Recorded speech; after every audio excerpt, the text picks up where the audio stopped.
Halo semuanya, selamat datang di channel Hard VC dan hari ini saya akan menunjukkan kepada Anda cara mengaktifkan pelacakan otomatis selfie di DJI Osmo Pocket 4.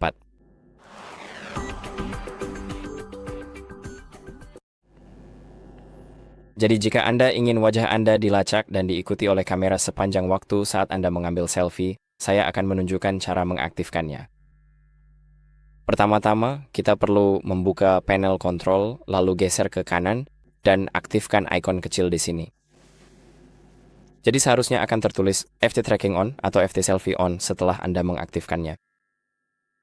Dan setelah Anda beralih ke mode selfie dan ada wajah di dalam frame, kamera akan melacaknya sehingga Anda tidak perlu lagi secara manual menggunakan stick untuk menggerakkan kamera.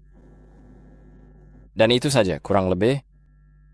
Jadi terima kasih sudah menonton. Semoga video ini membantu Anda dan jangan lupa untuk like dan subscribe.